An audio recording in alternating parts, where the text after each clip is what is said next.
कपिल सिब्बल देश के कानून मंत्री रहे हैं। कपिल सिब्बल जो बड़े वकील हैं, सुप्रीम कोर्ट में प्रैक्टिस करते हैं, बड़े बड़े मामलों को लड़ते हैं। उन्होंने कॉलेजियम को लेकर बात कही। उन्होंने कहा कि मैं नहीं चाहता कि सब कुछ भगवा है और न्यायपालिका भी, अदालतें भी भगवा हो जाएं। साथ ही उन्होंने देश के कानून मंत्री किरण रिजिजू पर सीधा सीधा हमला बोला है। क्या कहा कपिल सिब्बल ने किरण रिजिजू को लेकर और क्या कहा उन्होंने कॉलेजियम सिस्टम को लेकर, क्यों उन्हें भगवे से परेशानी है और क्यों उनको लगता है कि हर जगह भगवा है, ये सब कुछ आपको आज के इस वीडियो में बताऊंगी। नमस्कार, बहुत बहुत स्वागत है आपका। आपके साथ मैं हूं अर्चना सिंह। कपिल सिब्बल जो यूपीए की सरकार में कांग्रेस में थे, वो यूपीए की सरकार में वो कानून मंत्री रहे और अब वो राज्यसभा के सांसद है समाजवादी पार्टी की तरफ से, क्योंकि कांग्रेस पार्टी उनको भेज नहीं पाई या भेजनी नहीं चाहती थी, तो उन्होंने पार्टी बदल ली, लेकिन सांसद वो बने रहे, यानी पद बना रहे, बाकी कुछ भी बदलता रहे। ये सोच है कपिल सिब्बल की, जो इतने वरिष्ठ नेता हैं। उन्होंने क्या कहा है? उन्होंने कहा कि सब कुछ भगवा है, मैं नहीं चाहता अदालतें भी भगवा हो जाएं। सब कुछ भगवा से उनका क्या मतलब है? सरकार अपने लोगों को न्यायपालिका में चाहती है, ये उन्होंने कहा यूनिवर्सिटी में उनके लोग हैं, चांसलर उनके हैं, राज्यों में राज्यपाल उनके हैं, उनकी प्रशंसा गाते हैं। चुनाव आयोग के बारे में तो कम बोलना ही बेहतर है। सार्वजनिक कार्यालय उनके नियंत्रण में हैं, ईडी में उनके अपने लोग हैं, आयकर में उनके अपने लोग हैं, सीबीआई में उनके अपने लोग हैं। वे अपने स्वयं के न्यायाधीश भी चाहते हैं। ये कपिल सिब्बल का बयान है इस सरकार को लेकर। कपिल सिब्बल शायद वही सब कह रहे हैं जो उनकी सरकार के दौरान होता था। उनकी सरकार के दौरान ही वो भूल गए शायद कि क्या कुछ कहा था सुप्रीम कोर्ट ने सीबीआई के लिए। केज्ड पैरट, पिंजरे में बंद तोता कहा था, वो यूपीए का ही दौर था। वो उन्हीं के कार्यकाल के दौरान, उनकी सरकार के कार्यकाल के दौरान कहा था सुप्रीम कोर्ट ने। तो अब अगर उनको ये लग रहा है तो ये उनका अनुभव है, क्योंकि उनके कार्यकाल में यही हुआ। तब क्या राज्यपाल किसी और पार्टी के होते थे? तब क्या ये देखकर नहीं चुना जाता था कि चांसलर किस पार्टी से जुड़ा है, किस विचारधारा से जुड़ा है? क्या तब जो नियुक्तियां होती थीं वो विपक्षी दल करते थे या उनसे पूछ के किया जाता था? और वो जिस तरह से स्वायत्त संस्थाओं पर, चुनाव आयोग पर सवाल उठा रहे हैं, ईडी पर सवाल उठा रहे हैं, क्या ये चीजें ठीक हैं? चुनाव आयोग पर शायद इसलिए वो कह रहे हैं क्योंकि सुप्रीम कोर्ट ने फाइल मंगा ली है चेक करने के लिए कि किस तरह से जो नियुक्ति हुई है मुख्य चुनाव आयुक्त की, वो किस तरह से की है सरकार ने। इसीलिए शायद कपिल सिब्बल को भी ये कहने का मौका मिला है, हालांकि ये लोग कहते भी रहते हैं। इन सब बातों के बीच सबसे बड़ी बात, खासियत यह है कि इन सब बातों के बीच वो कॉलेजियम सिस्टम को खराब मान रहे हैं, कॉलेजियम सिस्टम को गलत मान रहे हैं। उन्होंने किरण रिजिजू के लिए क्या कहा? सीधा हमला किरण रिजिजू पर किया। उन्होंने कहा हाल के दिनों में कुछ ऐसे लोग, इन दिनों कानून मंत्रियों के पास सिर्फ डिग्री होती है, वो प्रैक्टिस नहीं करते। तो किरण रिजिजू ही ऐसे कानून मंत्री हैं जिनके पास डिग्री है, जिन्होंने प्रैक्टिस नहीं की है। वे अपने कार्यालय में बैठकर कैसे जानेंगे कौन सा वकील कुशल है, कौन सा कुशल नहीं है? यानी कौन सा इस काबिल है जिसका एलिवेशन होना चाहिए, कौन सा नहीं है, ये वो कैसे जानेंगे? क्योंकि उन्होंने प्रैक्टिस ही नहीं की है। और जो लोग प्रैक्टिस करते हैं वो क्या करते हैं? जो लोग प्रैक्टिस करते हैं, क्या उनमें से किसी भी कानून मंत्री को कभी आपने इस तरह से खुलकर, जो उनका विभाग है, क्योंकि अगर वो कानून मंत्री हैं तो अदालत से जुड़ी जो भी बातें हैं उसके बारे में वही बोलेंगे। क्या आपने किसी और को बोलते हुए सुना है? इसके पहले आप इसी एनडीए सरकार की ही बात कर लीजिए, नरेंद्र मोदी गवर्नमेंट की ही बात कर लीजिए। रविशंकर प्रसाद थे, रविशंकर प्रसाद भी प्रैक्टिस करते हैं। क्या उन्होंने कभी इन बातों को खुलकर बोला जो किरण रिजिजू बोलते हैं? किरण रिजिजू ने कॉलेजियम के खिलाफ बोला और कॉलेजियम को सब गलत मानते हैं। खुद कपिल सिब्बल ने क्या कहा कॉलेजियम को लेकर, ये आपको बताऊंगी। खुद वो उसको गलत मान रहे हैं, लेकिन फिर भी वो कह रहे हैं कि ऐसे लोग बन जाते हैं कानून मंत्री हैं जिन्होंने कभी प्रैक्टिस नहीं की। तो मतलब जिन्होंने प्रैक्टिस की होगी वो जानते हैं। इससे दो चीजें हैं, एक, जिन्होंने प्रैक्टिस की है क्या वही समझ पाएंगे कि किसका एलिवेशन होना है? अगर इस हिसाब से देखा जाए तो सरकार में जो भी नियुक्तियां होती हैं, क्या वो नियुक्तियां ठीक नहीं होती? क्योंकि ये आधार कैसे तय हो सकता है कि जो व्यक्ति जिस विभाग में होगा, काम कर रहा होगा, वही उसको सही चयन कर पाएगा, सही काबिल लोगों को ढूंढ पाएगा। मेरिट का आधार जान पहचान नहीं होता है। मेरिट से लोग अब जब चुने जाएंगे, इसी बात को तो लेके ऑब्जेक्शन है कि कॉलेजियम सिस्टम में मेरिट से लोग नहीं चुने जाते। जब मेरिट से लोग चुने जाएंगे तो इसमें जान पहचान का, भाई भतीजेवाद का, इसमें आपसी भाईचारे का कोई मतलब नहीं होगा।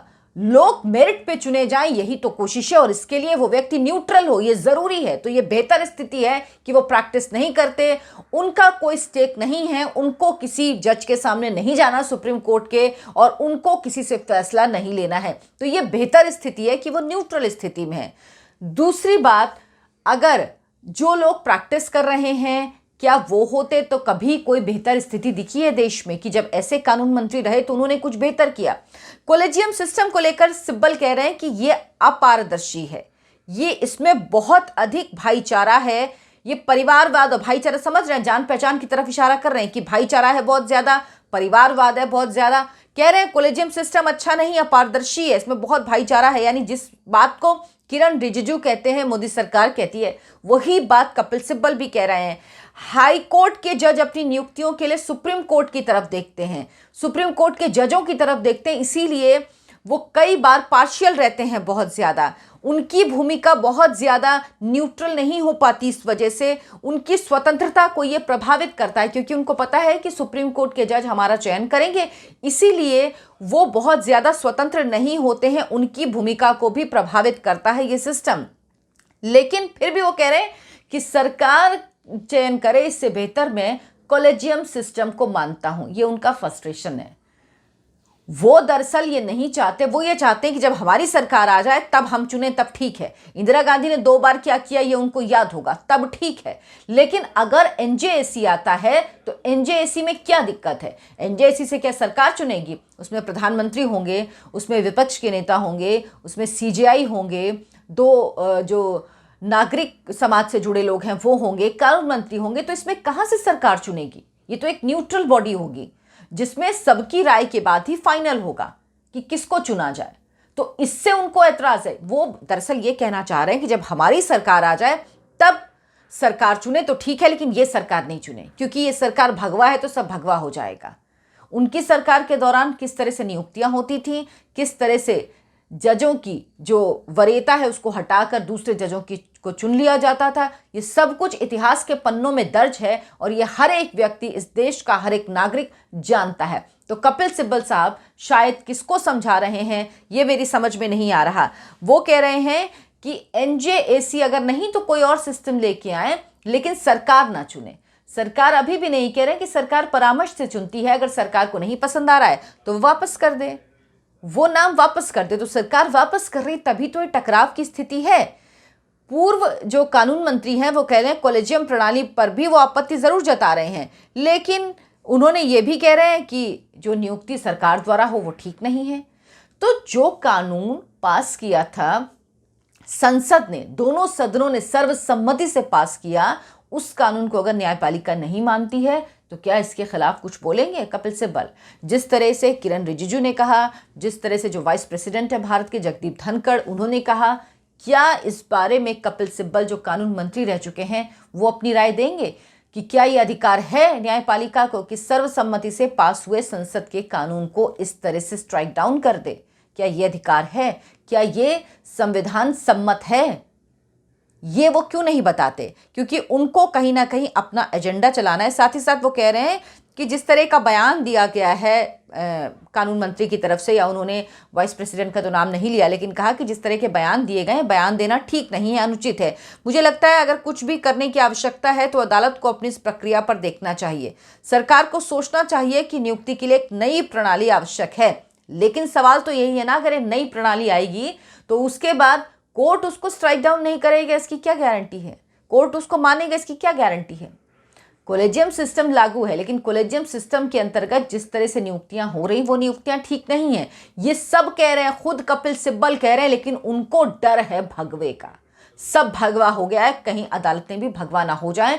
जब उनके राज में, कांग्रेस के राज में सब तरफ एक ही रंग दिखता था तब उनको दिक्कत नहीं होती थी, लेकिन उनको दिक्कत अब है भगवे से। यानी साफ तौर पर वो ये चाहते हैं कि जब उनकी सरकार है तो वो नियुक्ति करे, कोई समस्या नहीं है, लेकिन ये सरकार, मौजूदा सरकार नियुक्ति ना करे, क्योंकि वो शायद वो जज हों जिनको वो अपनी तरह से नहीं चला पाए, क्योंकि कपिल सिब्बल उस कद के जज हैं। कपिल सिब्बल का आपको याद होगा, बाबरी कमेटी की तरफ से राम मंदिर मामले में वो खड़े हुए थे, उस तरफ से थे, और उन्होंने कोर्ट में मांग की थी, डिमांड की थी कि इस मामले की सुनवाई टाल दी जाए क्योंकि चुनाव होने वाले हैं।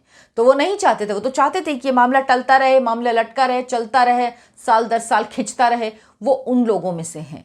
तो अब क्योंकि जल्दी जल्दी प्रक्रिया पूरी हो रही है, समय नहीं लग रहा, फाइल खींची नहीं जा रही हैं, फाइलों को तुरंत तुरंत निपटाया जा रहा है, जो चीज़ है वो साफ तौर पर सरकार कह रही है। और ये तय मानिए कि जुडिशियल रिफॉर्म्स होंगे ही, कुछ समय का इंतजार, क्योंकि जिस तरह से अब एक एनजेसी बिल जो कि सीपीएम की तरफ से आया है, सीपीएम के सांसद लेके आए हैं, कह लीजिए बीजेपी के घोर विरोधी वो लेके आए हैं, उसके बाद कहीं ना कहीं ये दिख रहा है कि हर तरफ से मांग उठ रही है एक बार फिर से कि कॉलेजियम सिस्टम ठीक नहीं है, एनजेसी जैसा कोई कानून, एनएजेसी जैसा कोई कानून फिर से आना चाहिए।